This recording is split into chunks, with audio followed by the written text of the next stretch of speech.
Hi everyone, welcome to part 4 of the origins of the Cold War. Our question to think about here is which foreign policy incidences related to the Cold War did the Eisenhower administration have to deal with? Dwight Eisenhower had been elected president in 1952. Part of the reason why Harry Truman didn't run for president in 1952 is because the Korean War had gotten bogged down. And Dwight Eisenhower was a military hero from World War II. He was the American general who led the D-Day invasion, so he was incredibly popular among the American public. But when it comes to the issue of the Cold War, Eisenhower is not necessarily content to simply contain Soviet communism. He wants to roll it back. In other words, he wants to find those opportunities to push the Soviet Union out of the places where it had expanded into, like Poland or Czechoslovakia or Hungary.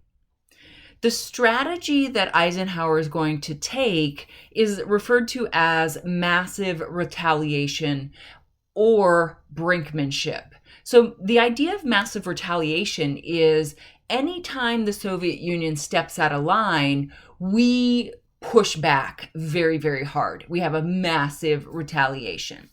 Brinkmanship describes a situation where we sort of push the Soviet Union to the brink of war, knowing that they'll probably back down before a conflict happens. The Eisenhower administration is also going to use the CIA extensively to challenge communism within foreign nations. There's a really great book by a historian named Wested. His last name is Wested, and it's called The Global Cold War. And it describes how the CIA had gotten involved in nations and manipulated their internal affairs so that an anti-communist would become the leader of those countries. And so Wested sort of answers the question, why do all of these nations hate us today?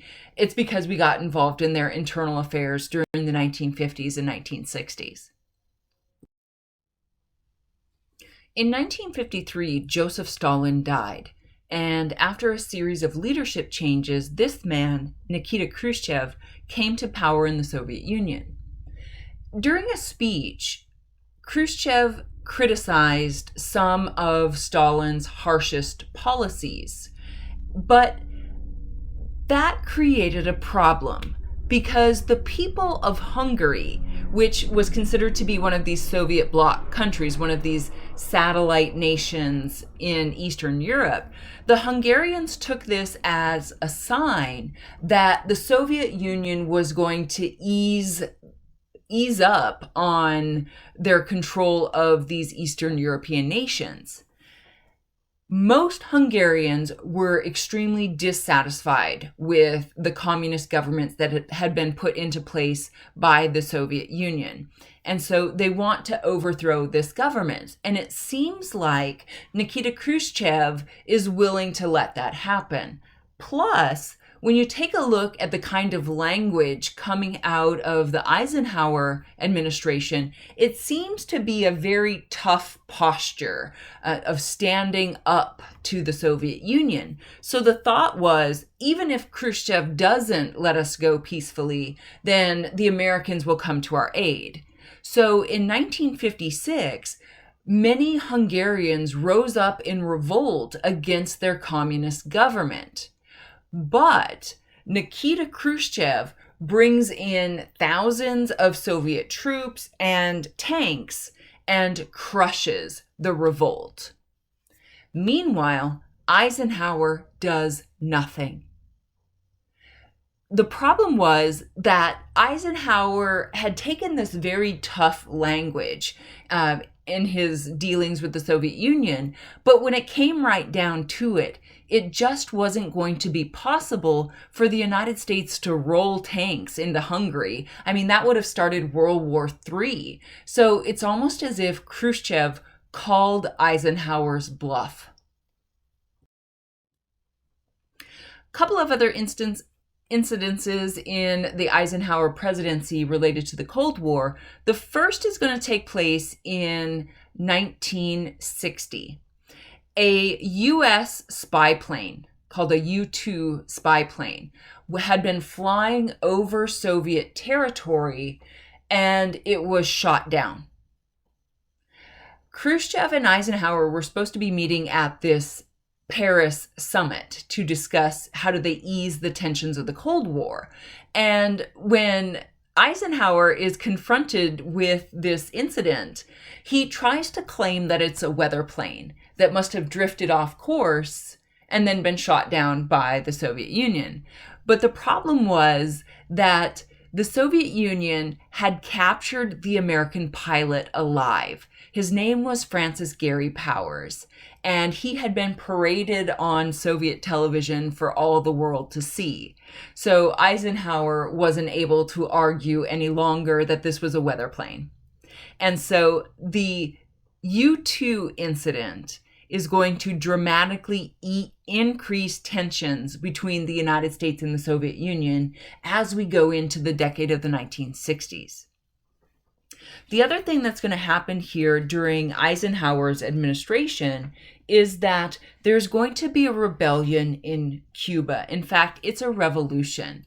Fidel Castro's Communist Party are going to take control of the nation of Cuba and put in a communist-style government.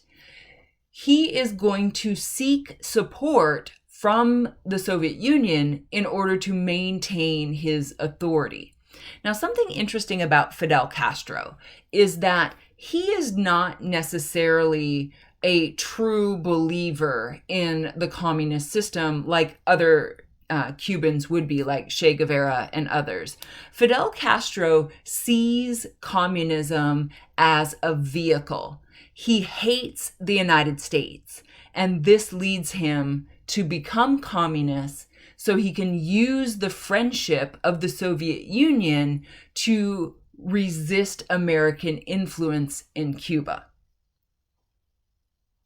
Because of the Castro Revolution, the United States would cut diplomatic ties with Cuba until the 21st century. Coming back to our question to think about, which foreign policy incidences related to the Cold War did the Eisenhower administration have to deal with? The first was the situation in Hungary, where the Hungarians had thought that Khrushchev was going to be lenient. They thought that President Eisenhower was going to stand up to Khrushchev. But in the end, the revolt fails because Khrushchev doesn't back down, but Eisenhower is forced to do so in order to avoid a world war. The second incident was the U-2 incident, in which a U-2 spy plane was shot down over Soviet territory. This incident is going to increase tensions between the United States and the Soviet Union. And then finally, the Cuban Revolution that brings communism to Cuba. This is going to cause additional problems for the United States as Fidel Castro makes a strong connection with the Soviet Union as an ally.